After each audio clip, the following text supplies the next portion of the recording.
Hello दोस्तों, बहुत बहुत स्वागत है आपका हमारे एक न्यू ट्यूटोरियल के अंदर।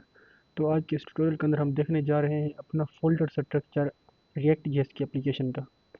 तो यहाँ पर अब देखो, मैंने साइड बार में वही एप्लीकेशन अपने वीएस कोड के अंदर ओपन की हुई है जो कि हमने कल बनाई थी नई ऐप के नाम से। तो सबसे पहले मैं क्या करता हूँ, इस ऐप को आपके सामने रन करता हूँ क्योंकि कल मैंने आपको रन करना इसको नहीं सिखाया था, ये ऑटोमेटिकली रन हो गई थी जैसे ये क्रिएट हुई थी। तो इसको रन करने के लिए आप देखिए, यहाँ पर मैंने क्लिक किया है तो मेरा टर्मिनल ओपन हो गया है। आप अपना टर्मिनल ओपन कर लेंगे और इस रिएक्ट जेएस को रन करने के लिए हमने कमांड लिखनी होती है यहाँ पर npm रन डेव। अब ये कमांड लिखोगे तो आपके सामने ये देखिए, ये आपको कह रहा है कि प्रोजेक्ट आपका रन हो चुका है और इस पोर्ट के ऊपर लोकल होस्ट 5173 पोर्ट के ऊपर रन हो चुका है। मैं क्या करता हूँ, इसको करता हूँ कॉपी। ये देखिए, इस तरह से हम इसको कॉपी कर लेंगे। ओके सॉरी, मैंने टू टाइम कंट्रोल सी कर दिया तो इस वजह से ये प्रोजेक्ट हमारा क्लोज हो गया। मैं दोबारा से वही कमांड रन करता हूँ। ये देखें, npm रन डेव करने से ये हमारा हो चुका है कॉपी। मैं इस सॉरी रन हो चुका है, मैं इसको करता हूँ कॉपी। और उसके बाद क्या करते हैं हम यहाँ पर, मैं इसको अपना करता हूँ टर्मिनल के अंदर ओपन। तो एक न्यू टर्मिनल में यहाँ पर अपना ब्राउज़र ओपन कर लेता हूँ। ये देखिए, ये मेरा आ गया ब्राउज़र और यहाँ पर क्या करता हूँ, जो कॉपी किया हुआ है वो मैं यहाँ पर पेस्ट कर देता हूँ। तो यहाँ पर आप देख सकते हैं कि ये हमारी कल वाली एप्लीकेशन चल रही है। यहाँ पर आप देख रहे हो हमारा ये आ रहा है ऐप। तो इस तरह से हम अपने रिएक्ट के प्रोजेक्ट को रन करते हैं। तो अब हमने अपना फोल्डर स्ट्रक्चर एक्सप्लेन करना है। मैं क्या करता हूँ, इस टर्मिनल को नीचे कर देता हूँ और यहाँ पर देखते हैं तो सबसे पहले है हमारे पास माई ऐप के अंदर यहाँ पर आ रहा है नोड मॉड्यूल्स का फोल्डर। देखिए, मैं इसके ऊपर क्लिक करता हूँ तो ये एक्सपैंड हो जाएगा।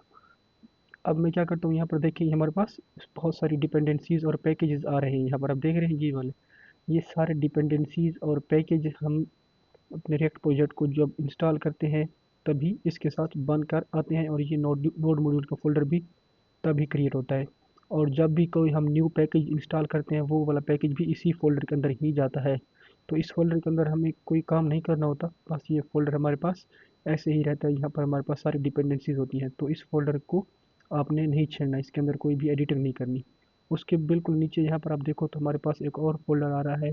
ये फोल्डर आप देखिए, इसका नाम है पब्लिक। मैं इसके ऊपर क्लिक करता हूँ तो यहाँ पर देखिए आप, हमारे पास एक फाइल पड़ी हुई है वीट डॉट एस और ये देखिए ये फाइल है।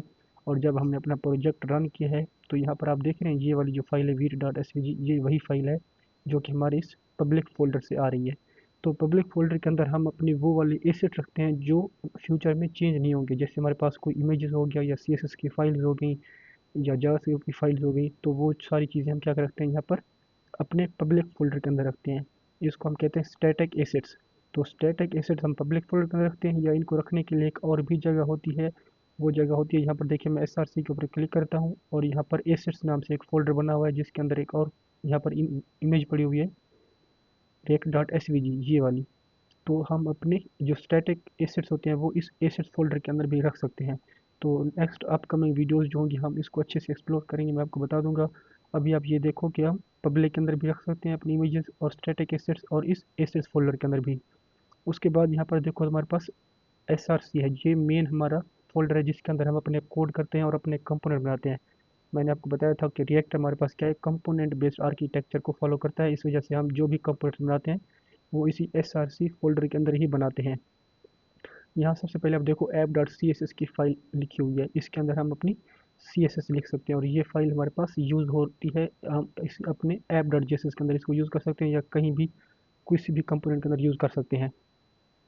तो इस फाइल, अब चाहे तो इस फाइल को अभी डिलीट भी कर सकते हैं क्योंकि इसका हमारे पास अभी कोई काम नहीं है, मगर इसके अंदर हम अपनी सी एस एस रखते हैं। और ये हमारे पास दूसरी फाइल है app dot G S x और ये हमारा एंट्री पॉइंट है। इसमें देखिए रिएक्ट यूज़ नहीं हो रहा तो मैं इसको यहाँ पर ख़त्म भी कर सकता हूँ। तो क्या है, app dot J S x हमारा एंट्री पॉइंट है, यही हमारी सबसे पहली फाइल होती है जो हमें नज़र आती है। आप देखें यहाँ पर ये ऐप लिखा हुआ है, हमारे ब्राउज़र के ऊपर भी हमें यही वाला ऐप शो हो रहा है। ये देख रहे हैं आप यहाँ पर। मैं अगर यहाँ पर कुछ चेंज करता हूँ, हेलो वर्ल्ड कर लूँ मैं इसको और इसको सेव अगर कर लूँ मैं, देखिए आप, ये हमारे पास हेलो वर्ल्ड हो जाएगा। तो यहाँ पर आप देख रहे हैं ये हमारे पास क्या हो गया, हेलो वर्ल्ड। तो ये हमारी सबसे पहली फाइल होती है, main file app dot J S x. इसी के अंदर ही हम अपने बाकी कंपोनेंट्स को कॉल करते हैं।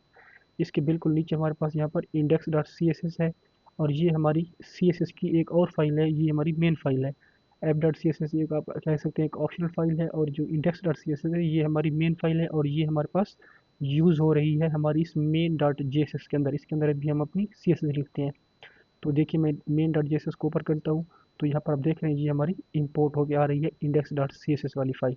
तो इस index dot C S S के अंदर भी हमारी सी एस एस ही आती है। उसके बाद हमारी एक और मेन फाइल है main dot J S x, और यहाँ पर अगर आप देखोगे तो यहाँ पर हमारे पास एक हमने इंपोर्ट किया हुआ है रिएक्ट डॉम से क्रिएट रूट। ये हमारे पास एक फंक्शन है, और इसके अंदर अगर आप देखोगे तो यहाँ पर लिखा हुआ है document dot gate element by ID, और यहाँ पर आईडी दी हुई है रूट। और ये अगर आप पार्ट देखोगे तो ये प्योर जावास्क्रिप्ट का पार्ट है हमारे पास। हम किसी भी अगर आईडी को टारगेट करना हो तो इस तरह से टारगेट करते हैं जावास्क्रिप्ट के अंदर। तो इसी तरह से यहाँ पर आईडी को टारगेट किया हुआ है हमारे एप्लीकेशन के अंदर। और उसके बाद एक रेंडर नाम का मेथड है, इसके अंदर हमने रेंडर किया हुआ है किसको, ये हमारी ऐप है जो इसको। और ये स्ट्रिक्ट मोड क्या काम करता है ये मैं आपको नेक्स्ट अपकमिंग वीडियोस के अंदर बताऊंगा, मगर अभी आप चाहो तो देखिए इसको मैं रिमूव भी कर दूं तो कोई भी फर्क नहीं पड़ेगा इसके ऊपर। और इसको मैं भी रिमूव ही कर देता हूँ ताकि आप इजीली समझ सको मैं क्या समझाना चाहता हूँ आपको।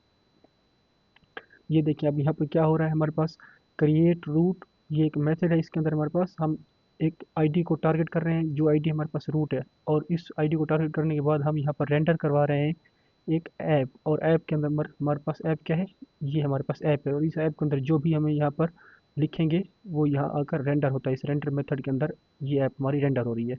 और अगर हम देखें कि ये रूट कहाँ से आ रहा है, तो यहाँ पर हमारे पास एक फ़ाइल बनी हुई है, आप देखो index dot H T M L की फ़ाइल।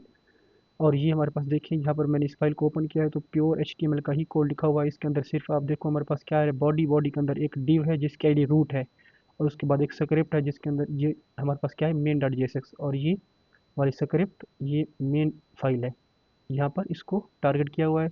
और यहाँ पर अगर आप देखो तो ये आईडी रूट है। मैंने आपको पहले बताया था कि हमारे पास जो रिएक्ट जैसे इसके अंदर हम अपनी एचटीएमएल बार बार लोड नहीं करवाते, हमारे पास सिर्फ एक ही डिव होता है, उसी के अंदर हमारा सारा कंटेंट जो है ना वो चेंज होता रहता है। तो वो यही डिव है, ये देखिए आप इसकी आईडी देख रहे हैं, ये रूट आईडी है, और ये इसी को हम टारगेट कर रहे हैं इसके अंदर।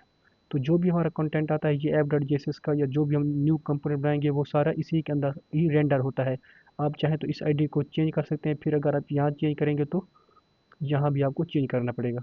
तो ये था हमारे पास मेन डॉट जेएसएस का कोड। और यहाँ पर देखिए हम इंपोर्ट कर रहे हैं ऐप को, क्योंकि हमने यहाँ पर इसको एक्सपोर्ट किया हुआ है। अगर मेन के अंदर यूज़ करना है तो इंपोर्ट करना लाजिम है, इस वजह से हमने यहाँ पर इसको इंपोर्ट भी किया हुआ है। तो ये हो गया। उसके बाद index dot H T M L का भी आपको आइडिया हो गया कि ये क्या फ़ाइल होती है। उसके बाद यहाँ पर मैं इस एस आर सी फोल्डर के अंदर जो भी फाइल थी वो सारी हमारी कवर हो चुकी हैं। मैं इसको यहाँ पर कर देता हूँ कोलैप्स। और यहाँ पर हमारे पास एक डॉट गिट इग्नोर फाइल है, ये फाइल भी हमें बनी बनाई मिलती है। इस फाइल के अंदर हम कोई काम नहीं करते होते, जब भी हम अपना कोड गिट हब के ऊपर पुश करते हैं तो इसके अंदर बता देते हैं कि कौन से फाइल और फोल्डर हमारे पुश नहीं होने चाहिए गिट हब के ऊपर, तो वो सारे हम इसके अंदर रखते हैं। इस फाइल की अभी हमें कोई ज़रूरत नहीं है, तो आप इसको अभी इग्नोर कर सकते हो। और ये लिंट ये हमारे पास बन वीट के साथ आती है, इसके अंदर ये एरर को कैच करती है, आप ऐसे समझ लो। फिर हमारे पास इंडेक्स एलिमेंट्स फाइल है, देन हमारे पास एक फाइल है यहाँ पर पैकेज डॉट जेसन। तो यहाँ पर देखिए आप हमारी एप्लीकेशन का नाम आ रहा है, ये प्राइवेट टू वर्जन है, मॉड्यूल इसके अंदर टाइप इसके अंदर मॉड्यूल आ रहा है। और ये यहाँ पर हमारे पास कुछ स्क्रिप्ट्स हैं, ये स्क्रिप्ट क्या करती है हमारे प्रोजेक्ट को रन करती है डेफ। देखिए मैंने यहाँ पर क्या लिखा था N P M run dev. अगर आप यहाँ पर स्टार्ट लिख दोगे तो ये हमारे पास स्टार्ट हमें लिखना पड़ेगा यहाँ पर एन पी एम स्टार्ट। इस तरह से ये काम करती हैं। फिर यहाँ पर डिपेंडेंसीज़ हैं। अब ये डिपेंडेंसीज़ क्या हैं, ये हमारे पास पैकेजेस होती हैं जो हमारी एप्लीकेशन को रन करने के लिए इस्तेमाल होते हैं। यहाँ पर हम जो भी न्यू पैकेज इंस्टॉल करते हैं वो सारे पैकेज इसी डिपेंडेंसीज़ ऑब्जेक्ट के अंदर आते जाते हैं। जैसे ये आ रहा है, ये इसी तरह कोई और करेंगे तो वो नीचे आएगा।